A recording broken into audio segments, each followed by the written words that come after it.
Hey guys, welcome to Telling the Told and Untold. My name is Tshego.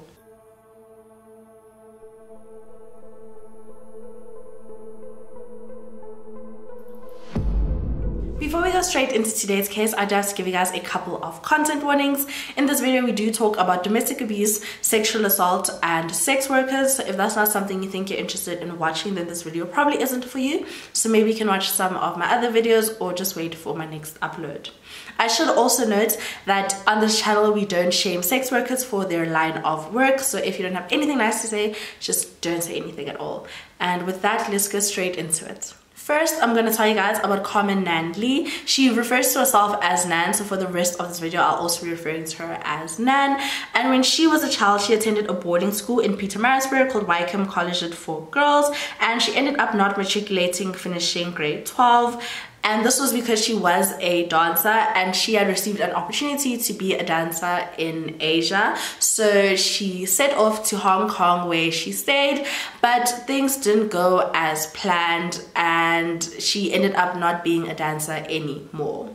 She soon got into sex work and she says that she was an escort. And it was during this time where she was an escort that she met a man, and his name was Howard Greenspan. Howard was a businessman from Cape Town and he was living in Hong Kong at the time, and he was like a regular customer of Nan's, and you could say they had like a long-term working relationship. And it was during this long-term working relationship of theirs that Nan fell pregnant in 1996.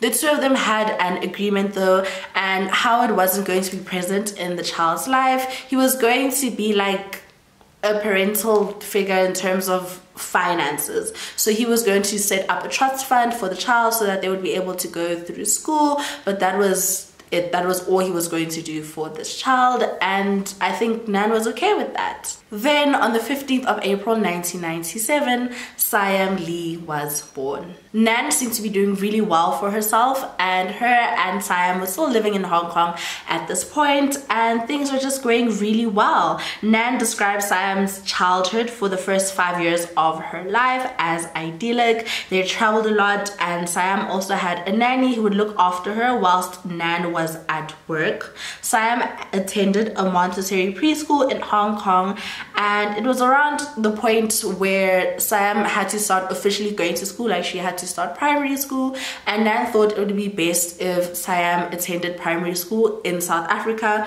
So this is when she decided to move back to South Africa with Siam, and they moved to KwaZulu-Natal and they lived in Durban. They moved back to Durban in 2002, and at this point Siam was 5 years old, and Nan was still doing pretty well for herself. She was renting out rooms to students, so like university students, so she was making a really good income, and her and Siam were really close, and you could tell that Siam took on a free-spirited nature just like her mother. The years would go by, and at this point Siam was 8 years old when tragedy struck. On the 4th of January 2005, her father, Howard Greenspan, was murdered. At the time, he was 52 years old, divorced, and living alone in a luxury apartment in Clifton, Cape Town, and he was found shot to death.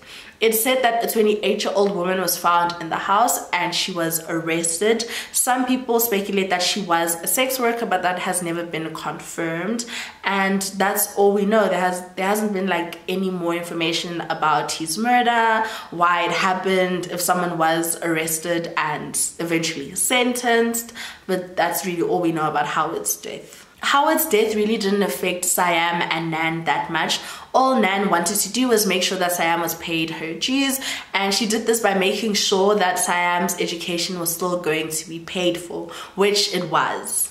And because of this, Siam was able to attend some of the best schools in KZN. In 2011, when she was 14 years old, Nan wanted to move to Bloemfontein, and this was because, remember, like she was renting rooms to students, so that college had changed campuses, and because of this, she had lost a significant amount of her monthly income. So she wasn't making that much anymore, so she wanted to move to Bloemfontein and, you know, marry a farmer, and she was going to send Siam to a boarding school in KZN. So she was looking around and she eventually found a boarding school that she was kind of happy with. So she went there and she told them like her plans, how she was going to move to Bloemfontein and Siam was going to stay there. And it was actually this school that convinced Nan to not do that, like to not send Siam to boarding school. And this was because they told Nan that boarding schools weren't the same as they were when she was in high school, and they said that on most weekends students would go back home and like spend the weekend with their families, and it would be harder for Siam because she would be in the boarding houses all alone on weekends, because obviously at this point Nan would be living in Bloemfontein, so she'd be like in a different province altogether, and it wouldn't be easy for Nan to go see her mother on weekends. They also said that Nan was young, and you know, children just like being busy, so if she was in the boarding houses all alone on weekends without any friends, she would grow bored, and maybe she would like sneak out and just do things that weren't really looked like, just do things that weren't good, you know. So they just didn't think that it would be in Siam's best interest that she go to boarding school.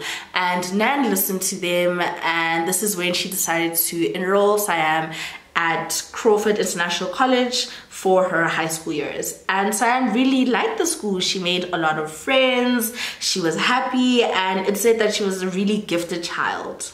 It's not known when Siam found out about what her mother did for a living or how Nan told her, but during her high school years she did find out that her mother was a sex worker, and she kind of knew not to tell her friends about it because they would like probably shame her mother, look down on them, and she just really didn't want that. And during her high school years she also started becoming more and more like her mother, in the sense that she was a free spirit and she didn't abide by societal norms, and you could really tell that this was the kind of person that she was. You could see this through her social media posts, and especially on her Instagram account, which still is up,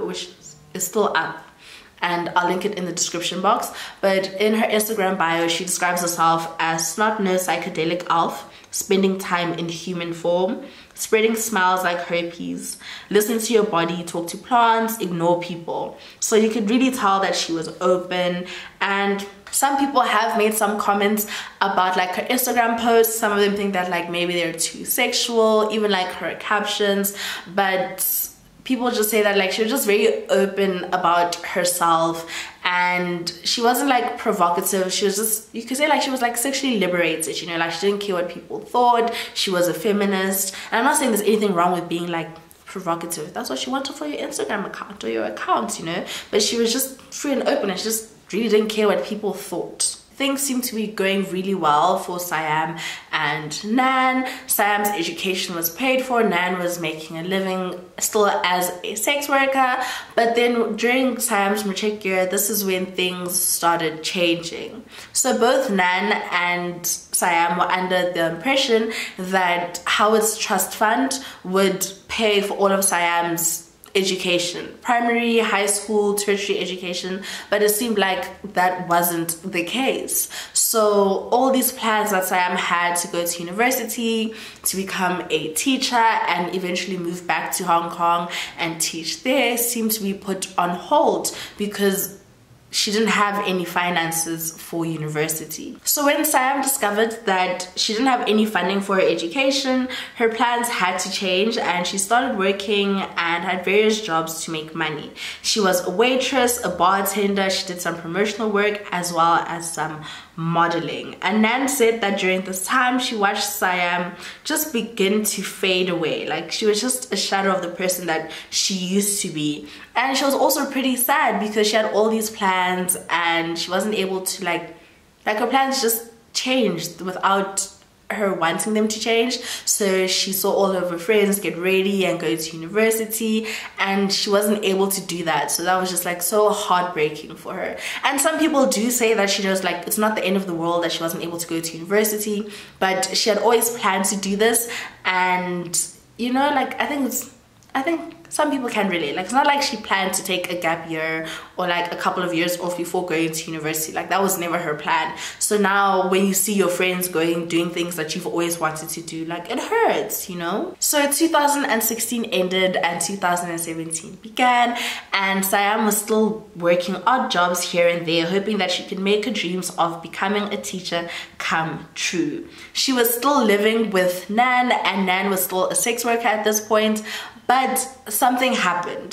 So Nan got into an argument with one of her colleagues, and then this argument turned physical, and somehow during the whole altercation, boiling water was poured onto Nan, and large parts of her body were burnt. So, you know, she had to go to the hospital and take care of those burns, and she had to stop working for a bit. But then those parts where she was burnt on became infected, and because of this, she had to stop working for longer than she had hoped for or expected. Like, it wasn't like she had to stop working for like 2 weeks or like 3 weeks. It was like a couple of months.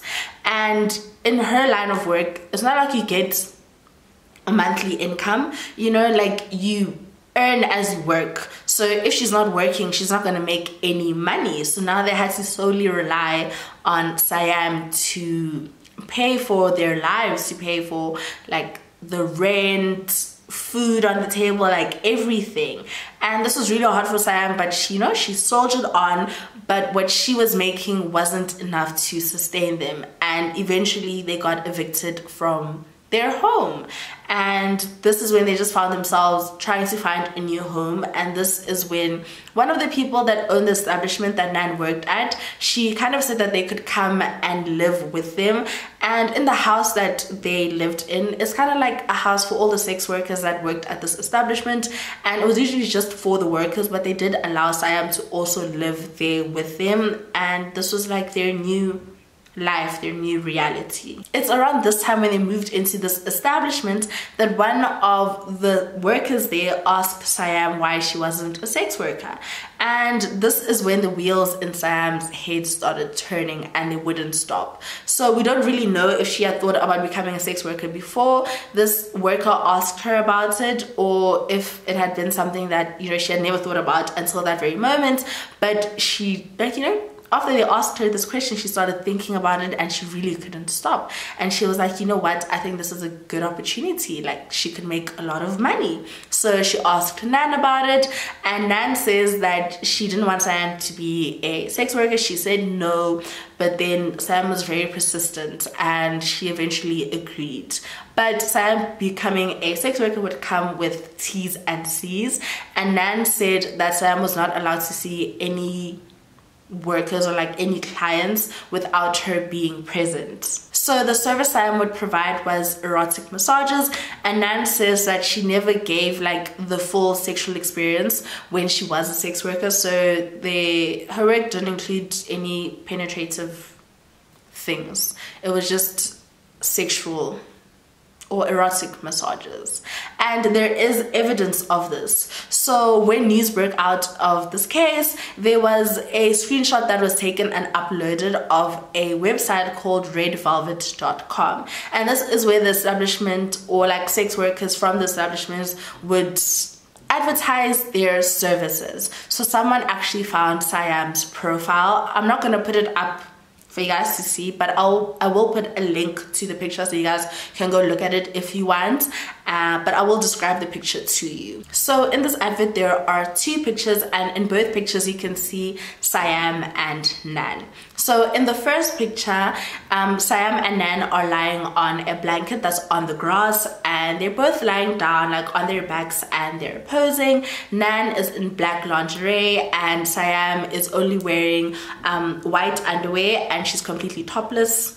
And obviously, like, she's not wearing any pants or anything, she's just wearing her underwear. So she's lying on her back, and her one leg is bent, and Nan is like lying on her side with her head in her arm, like on her arm, like on her elbow, like this, you know. And they're lying like next to each other, but they're facing opposite directions. So where Nan's feet are is where Siam's face is, and you know, like that, like that's how they're posing. And then in the second picture, Siam is in the same position and her mom is standing. A lot of people find this picture very weird because, you know, like you're advertising your daughter's services as a sex worker and she's topless and you're in lingerie, you know.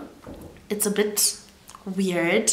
And then obviously as sex workers, they don't use their actual names. So Siam's name was student in training, and then under that it had a cell phone number, and then in brackets it says mention redvelvet.com. It has the area, which is Durban North, and then it says traveling, and next to traveling it says yes. And then it describes Siam as a stunning young college babe doing sensual massage. No FH available, no private numbers or SMSs will be answered, available from 9 a.m. to 5 p.m. So FH basically just means full house, which is slang for, you know, the full sexual experience, like penetration and everything. So no FH means no full house. So that kind of goes to what Nan said about Siam only doing erotic massages and not doing anything penetrative with her clients. And then on the side it also says that if you want like more pictures of Siam, you can sign up to be a VIP, and then you can receive like exclusive pictures and selfies and just other things. So yeah, that's the advert of Siam online. It's not there anymore, but that was there. Nan says that Siam was doing sex work so that she would be able to save up enough money to go and study, but it was clear that by September 2017, Siam was not handling the job well on an emotional level. There was an advocacy organization that works with sex workers that said that Siam had reached out to them, and Siam had expressed to them that she was emotionally broken from the work that she was doing, and she didn't know how much longer she would be able to do it. And she had also reached out to this organization in the months that followed, and sometimes she donated her old clothes so that they could be given to other women who were struggling. In October 2017, a man named Tshego Gift Planning Tuli saw an advertised on redvelvet.com, and he booked a sensual massage with Siam Lee, and they met for the first time. He mostly refers to himself as Plani, and when you search this case, they only give you the names like Plani Tuli. They don't say like his full name. So for the rest of this video, I'll also be referring to him as Plani Tuli. Nan says that the first time that she met Plani, like nothing really stood out. Like she said that he was just friendly, he had a wide smile, you know, like he was just like all the other businessmen that booked them for like their services. So it was just like another man that just wanted a sex worker, you know, and she just didn't think much of it. So let me quickly tell you guys about Pilani. At the time of the case, he was in his 20s and he was a well-educated and successful man, and he was a biochemist. He wanted to start his own business in regards to biofuels, and he had started saving money and also getting money towards this business venture of his. In 2014, he started a relationship with a former Miss South African teen runner-up, and her name is Lucky Mthembu.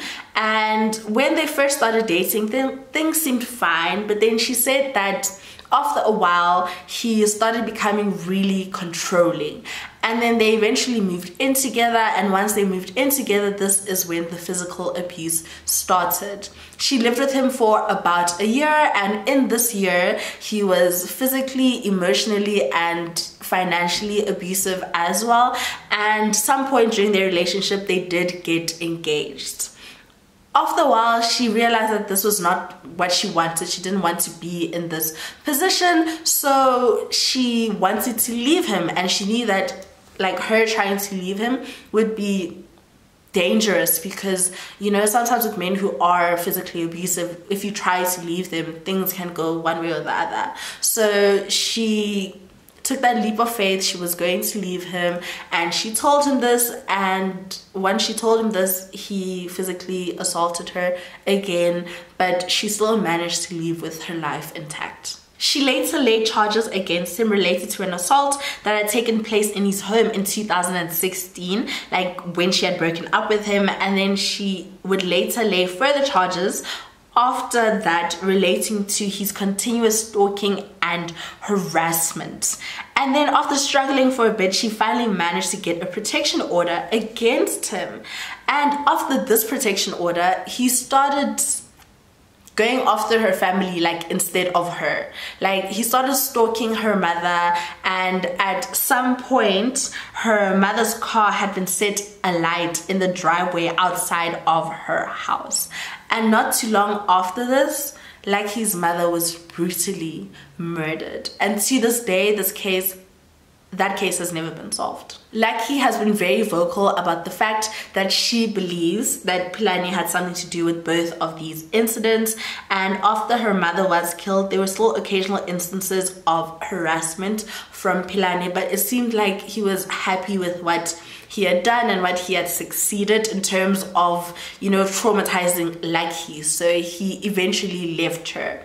And then a couple of months would go by, and then in May 2016, Lucky had felt like she had, you know, she had went through like her grieving process, and she was finally ready to fight back against Paledi. So she decided to press forward with her action against him.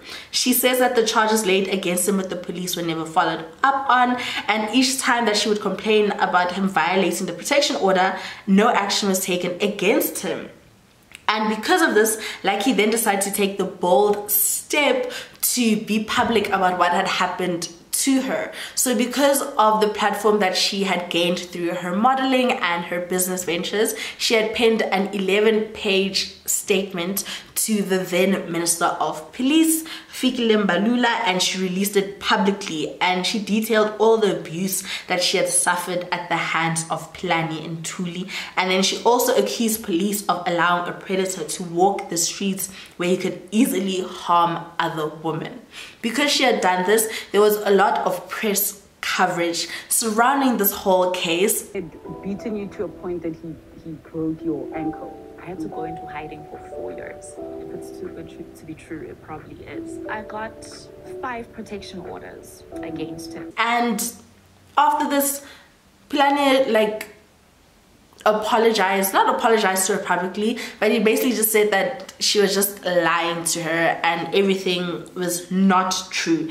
And then after this, he started terrorizing her again. This time it was, I don't want to say way worse than him allegedly killing her mother, but he started a website where he basically just posted revenge porn, just try and dehumanize her.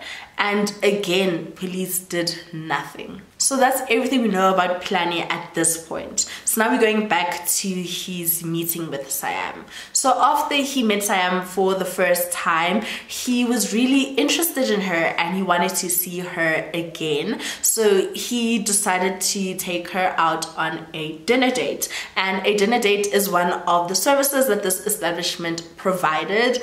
And just depending on what kind of services you provide, after a dinner date, you can go on with, you know, your full house or whatever. But in Siam's case, it was just a dinner date and that's it. So on the night that they went for this dinner date, Paledi went to the establishment to go pick Siam up, and he arrived in his black Mercedes-Benz Viano. And after this, Nan went up to him and she introduced herself and she said, look, I'm student in training's mother and you must make sure that she's back home by 10 p.m. And then she let them go, and indeed Siam did come back home by 10 p.m.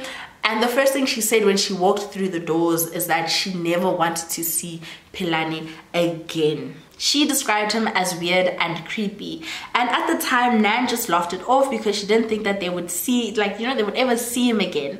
But soon after the dinner date, Paledi continued to message Siam and request additional appointments with her. We don't know whether or not she still saw him after this dinner date, but you know, he would still message her and try and see her, and this continued throughout November and December.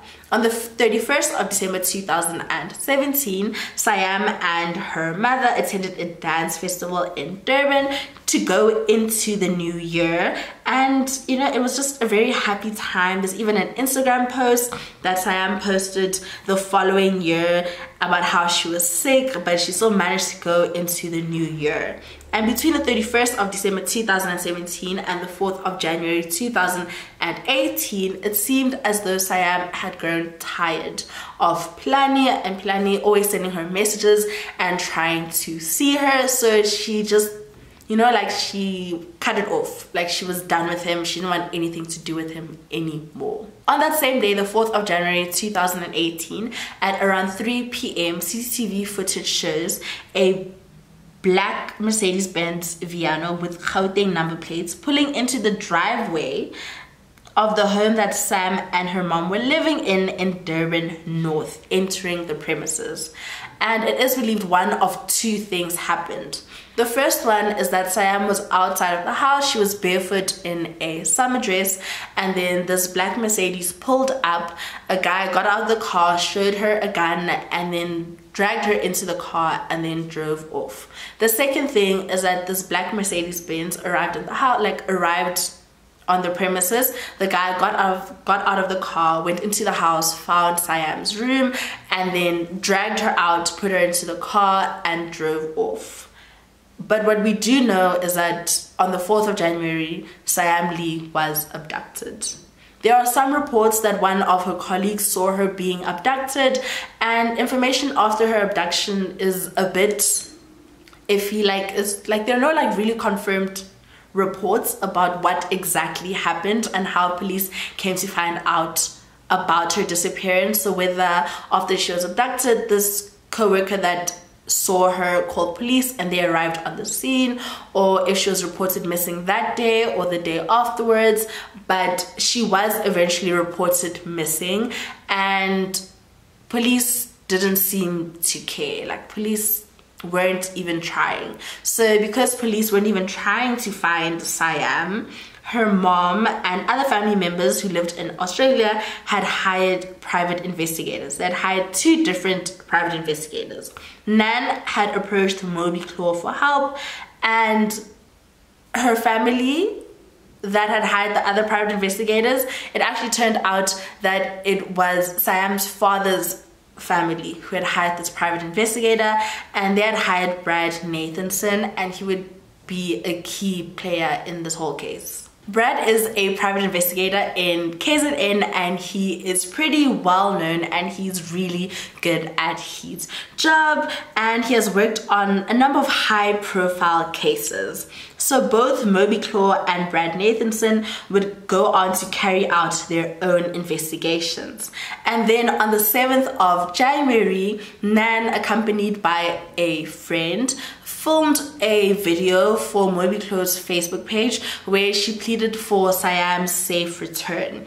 And after this, news reports started coming out about Siam's disappearance, and a lot of people just focused more on what she did for a living. So when they would speak about her disappearance, it'd be like sex worker missing, you know, just things like that, and they kind of reduced who she was to what she did for a living. This is when Durban North residents found out that one of the houses in the neighborhood was actually an establishment for sex workers, and then that was also in the headlines because they couldn't believe it. They thought this is just an area families and children, and they just didn't know that this was happening in their backyards. They just didn't know.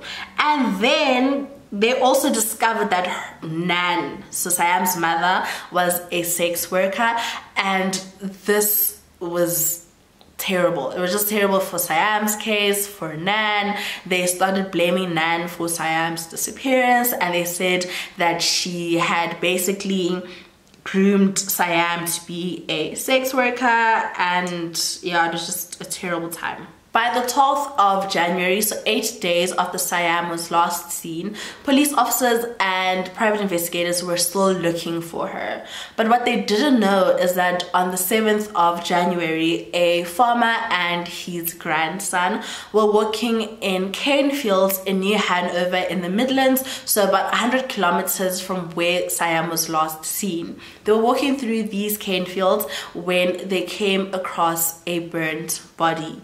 They immediately called police. Police arrived on the scene. They took photos, and then this body was then taken to a mortuary so an autopsy could be done, as well as them try to identify who this person was. A few days after the body was discovered, in an extreme stroke of luck, or you could call it divine intervention, or just being at the right place at the right time, a photographer whose name is Jack Clausen, who works for Sunday Times, she was at the courthouse. So she had been tasked with taking pictures in one of the court cases, and it was during one of the breaks that she went out of the courtroom and she saw two police officers who were going to testify in another court case. So they were just outside the doors just waiting to be called in, and she was just in there and she was just, you know, listening to their conversation.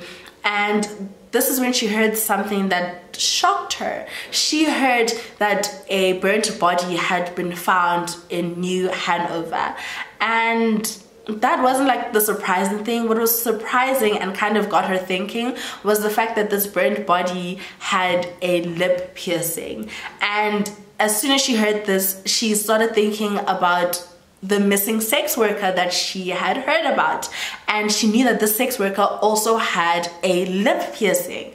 So she just continued on with her day, but she couldn't stop thinking about it. And then these police officers hadn't they just mentioned it, and then they continued on with their conversation. So once she was done with her day, she went back to the office. She immediately went to her boss and she told her boss what she had heard, and she was like, what are the chances that a burnt body has been found in the same province and it has a lip piercing, and that there's this missing 20-year-old or 21-year-old who has a lip piercing? Like, what are the chances of this?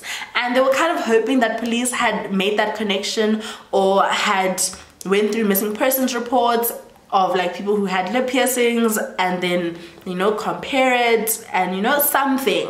But police hadn't done that. They hadn't made that connection, which is so frustrating because lip piercings are not that common, you know. Also, if someone goes missing, they literally tell you about identifying marks, tattoos, piercings, you know. That's one of the first things you look for. But no, they hadn't done this. But eventually they did, and once they kind of thought about the fact that this victim might be Siam Lee, this is when they decided to call in her family to let them know that they think they might have found her. The only problem is that they couldn't do a physical identification because the victim's body had been severely burnt and it was impossible to look at this face and identify the person.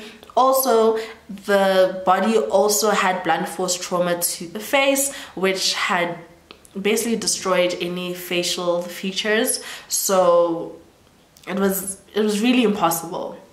But Nan said that she was able to do it, she was going to do it. So they said okay, and they let her view the body, and she looked at this body and you could only see pieces of hair, string of hair. You could see the color of the hair, but then there was also one hand that had been protected from the fire. So this hand was the only thing that was intact. So she looked at this hand and then she looked at the nail polish, and she knew that nail polish color. That was Siam's favorite nail polish color, and as soon as she saw this, as well as the color of the hair, she was like, yep, that's my daughter, that's Siam. And police said okay, and DNA evidence would later confirm that the body that had been found in New Hanover on the 7th of January was indeed Siam Lee. As all of this was happening, Brad had a lead. So he had received a phone call from a man who said that he had been driving in Durban North, about 2 streets away from the house where Siam had been abducted. He said that he was driving and then a black panel van Mercedes-Benz bumped into him after it passed a stop sign. And after this car bumped him, the car just continued driving, you know, like it didn't stop. And he was like, nope, you're not gonna get away with bumping my car and just leaving. So then he started chasing after this car. So he started chasing after this car, and then he bumped the back of this Mercedes so that he could stop the driver from driving away. But then the driver still didn't stop the car, and then the driver just drove off. So he thought that it was, you know, like he thought it might have something to do with Siam's case, because obviously they had CCTV footage of the black Mercedes-Benz Viano that drove into the house, like the yard, and it happened around the same time. It happened around 3 p.m. on the 4th of Jan. Brad said that after he received this tip, he used information from an insurance company to identify the address that the car had been registered to. And then when he pulled up the address on Google Maps, he realized that he had seen that house before in a different case that had happened just a year before Siam's case. So let me quickly tell you about that. So in 2016, a woman who is referred to as Kate had been abducted and sexually assaulted. She didn't want to open a case, she didn't want to report it, but she had told her parents about it. And there was one day where her parents were at church, and after Sunday's service, they went up to this private investigator whose name was Brad, and they told him what had happened to their daughter. So this is what happened to Kate. So Kate says that she had been abducted at gunpoint by a man who called himself Oscar. So Oscar had pushed her into the back of his Mercedes, and he told her to undress and lie between the seats. So you know that little gap between the front seat and the back seat. So he made her lie there naked, and then he started driving and drove all the way to his house, and then he opened the garage, drove in, closed the door, and then he opened the back seat and he pulled Kate out. He dragged Kate from the garage through the kitchen to a bedroom, and there he sexually assaulted her for a few hours. And the only reason why she managed to escape is because he let her go.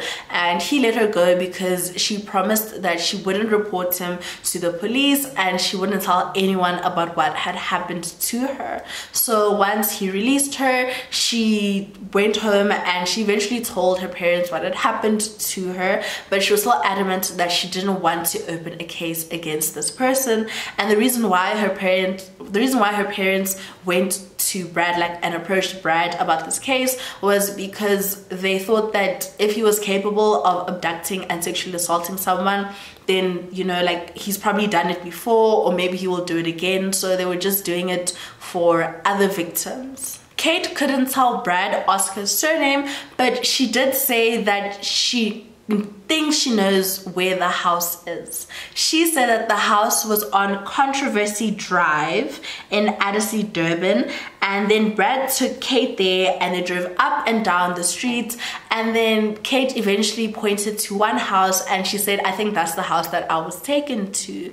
And they went to this house, but it turned out that it wasn't the right one. So now we're going back to Brad looking at this address on Google Maps. So when he saw that this house was on Controversy Drive, and he thought back to Kate's case and how Kate had been put into a Mercedes, and he thought about the black Mercedes and the fact that this house was on Controversy Drive too, he just kind of put two and two together, and he was like, nope, I think these cases are related and it might be the same person who had kidnapped and sexually assaulted Kate. So the car wasn't registered to Philani Ntuli, but the house that Brad had found was Philani's house. So they managed to identify him, and then on the morning of the 16th of January, Brad and his team went to Philani's house.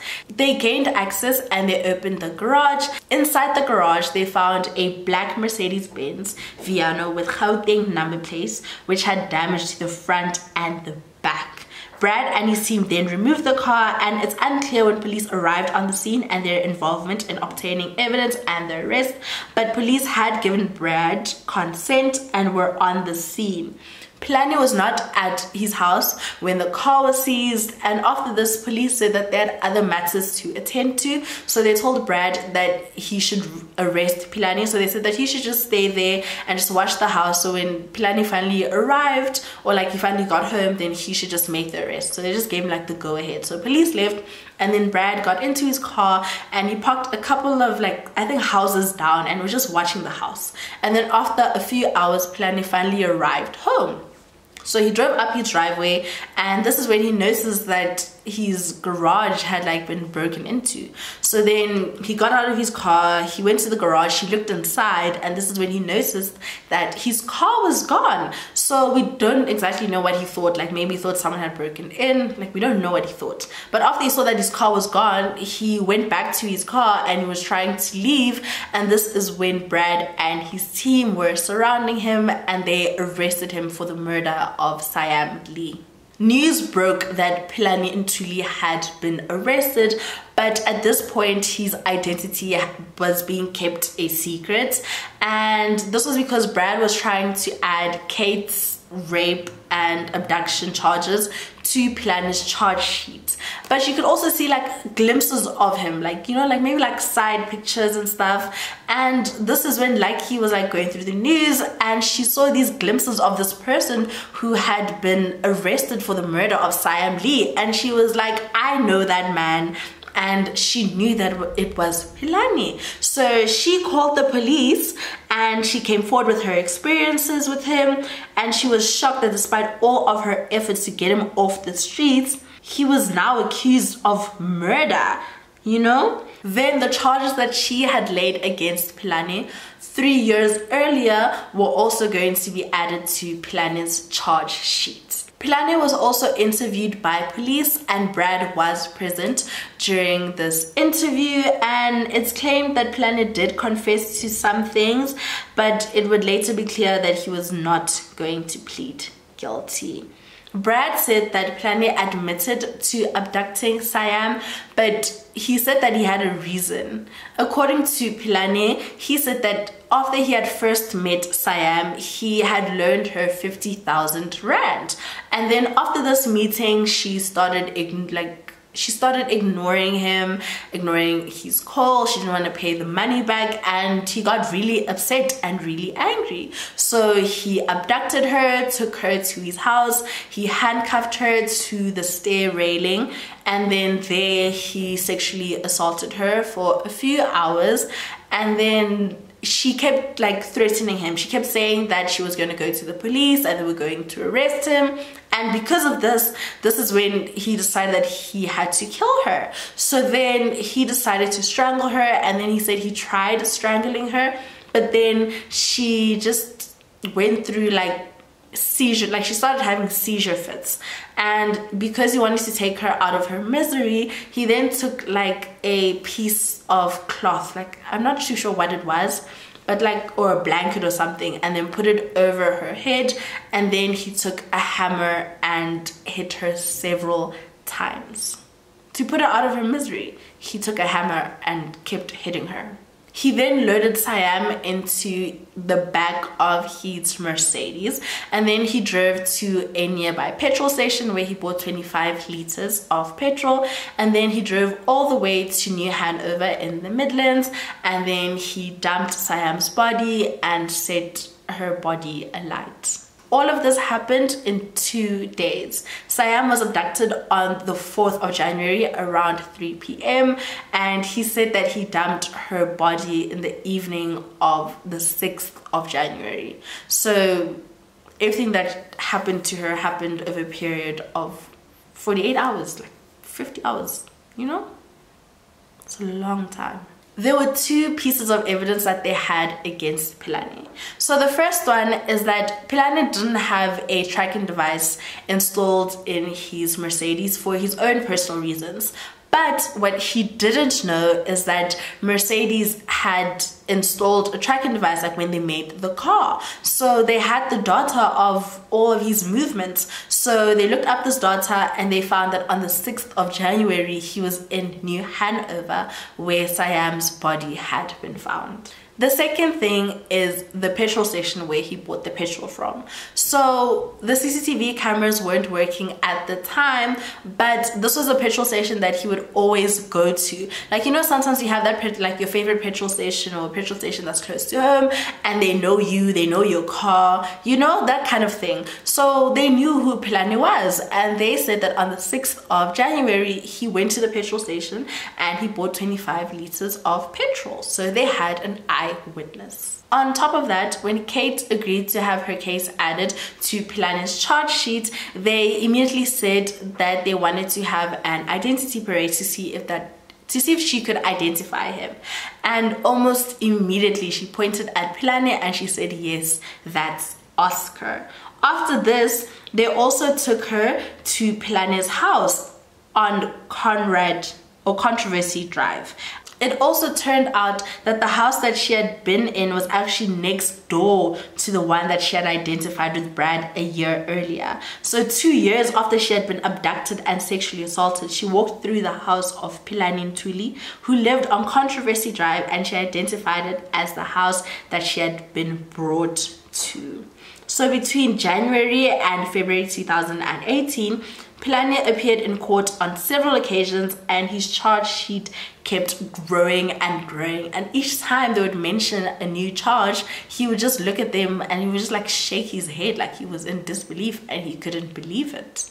Then 2 months after Siam Lee was brutally murdered, she was finally laid to rest. In that same month, Paledi started his bail application, and his team basically said that Brad had illegally arrested him, and all of the searches that they had done of Paledi's house were illegal and they hadn't been given a search warrant.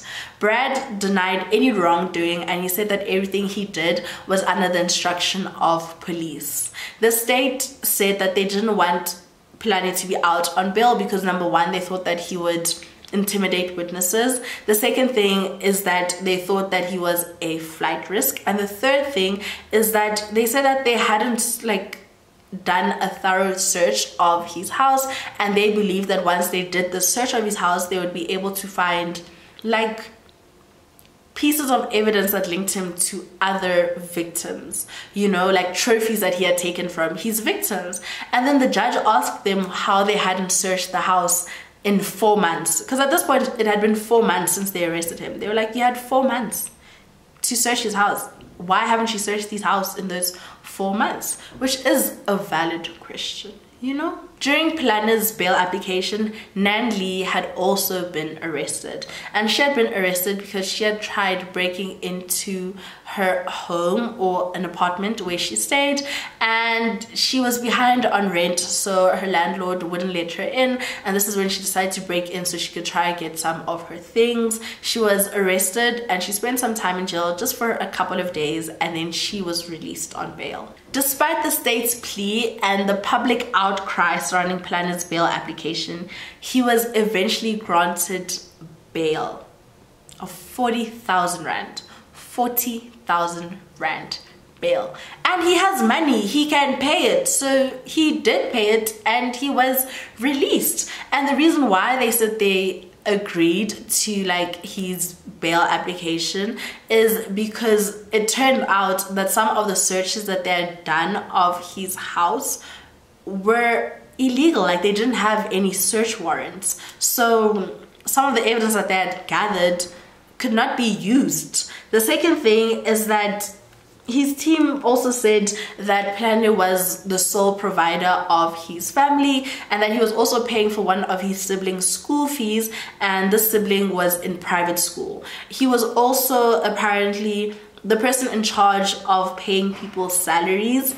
So after he had been arrested in January, a lot of people hadn't been paid. So their lives had been put on hold because he was in prison. So they said that it's not fair that other families should suffer because of him being in prison. So yeah, he was out on bail. By March 2019, so a year and 2 months after Siam Lee was brutally murdered, Paledi had still not been asked to enter a plea and he was still out on bail. Then on the 11th of March, he attended a court hearing and he was assaulted by a protester outside of the court and they threw a rock at him. When Paledi was first arrested, he seemed very healthy and nothing seemed wrong with him, but it did turn out that he was HIV positive, and from searches of the house, they didn't find any ARVs, so it didn't seem like he was taking ARVs. Maybe he was and they just couldn't find the pills, but that's what was happening. And I'm mentioning his status because it does come in later, so just take note of that. As the legal proceedings continued, Paledi started looking more and more sick. And on the 15th of May 2019, he appeared in court on crutches and he looked significantly thinner than he did before. At the hearing, a pre-trial date was set for July, but unfortunately that day would never come because just over a month later, on the 21st of June, reports were made that Paledi Ntuli had died from skin cancer. The NPA asked that DNA or like fingerprints be taken to confirm that he actually died, and they also wanted a physical identification to confirm that it really was him. And after all of this was done, they came out to say that it is true and that Paledi Ntuli was in fact dead. Lucky Mthembu said that she was relieved when she heard that Paledi had died, and she said this was because once he was released on bail, she was constantly looking over her shoulder, like she knew what he was capable of, so him being out on bail was really scary for her, and you know, she just feared for her life. And Nan Lee also said that at first she was relieved that he had died, but then she grew really angry because she felt like, you know, he had gotten away with murder. The public was not convinced that Paledi had died, and they just found it really suspicious. And this is because it turned out that Paledi was actually a con man. He had apparently taken money from several people for a fake petrol business, and you know, he had made a lot of money from this, so they believed that, you know, it was possible that he had faked his own death. They also said that his death came at a very convenient time because he had died a week before his pre-trial date. So they were like, that's weird, that's suspicious. And then the third thing is that they couldn't believe that he had died from skin cancer, because a lot of people say that, you know, the chances of you dying from skin cancer are not, like, it's not impossible, but you know, it's not that likely. And that's just if you're in the States, maybe. But if you're in South Africa, it's quite possible. Also, because it is believed that he was HIV positive, if he had not been taking his ARVs, it is possible that he could have had skin cancer and died from it, but he didn't tell the court that he had skin cancer, and people thought that was suspicious too, because had he told the court that he had cancer during his bail application, it would have been likely that he would have been granted bail. Like, yes, he was still granted bail, but if he had said that he did have cancer, it was likely that, you know, it was gonna happen faster, and it would have been like a better reason, you know, for him being granted bail. And also it turned out that he hadn't told his legal team that he had cancer. Like, he told his lawyer that he was sick, but he didn't tell his lawyer what he was sick with. So people just thought that whole thing was weird. After the death of Siam and Paledi, Nan Lee moved to Bloemfontein, and she said that she was going to go to a rehabilitation center. No one knows why she wanted to go to rehab, whether it was for substance abuse or drug abuse, but either way, she said she was going to go to rehab. And then she said that she was also going to write a book about Siam and her childhood and her life. But after this, no one has really heard from her, and no one knows what she's doing with her life or where she is. Then in 2023, something seemingly unrelated happened. and it came back to Siam's case. So news broke that Thabo Bester had faked his own death in prison and had escaped. And when people heard this, they started wondering if it was possible that Paledi had done the same thing. They thought that maybe Paledi had faked his own death and had evaded going to trial and possibly being sentenced to life in prison. And Brad, the private investigator, started getting so many phone calls and messages of people asking whether Paledi had in fact died and if it's possible that he was still alive. And Brad said that to his knowledge, Paledi is dead, but he can't say for sure because he never saw Paledi's body. There were also some coincidences that people made with this whole case, and the first thing is that on the 4th of January 2005, Siam Lee's dad was murdered in his apartment in Cape Town, and then 13 years later, on the same exact date, the 4th of January, Siam Lee was abducted. The second thing is that in 2016, Siam had a photo shoot with one of her friends, and you can see these pictures on her Instagram account. And there's a picture of her lying in a cane field, and she's lying on her back, and she's just seemingly looking up into the sky, looking at nothing. And her caption says, "Don't mind me, I'm just waiting in a field to be abducted." It's so scary. It's not scary, it literally just gave me goosebumps. When I first read about that, I said goosebumps. So it's what are the odds? What are the odds? Everything I've said about Paledi Ntuli in this video is alleged, and that's because he never got his day in court. What we can say though is that he conveniently died before standing trial, and his death has left so many people feeling as though he got off lightly after terrorizing and possibly murdering Lucky Mthembu's mother, kidnapping and raping Kate, as well as kidnapping, raping and murdering 21-year-old Siam Lee.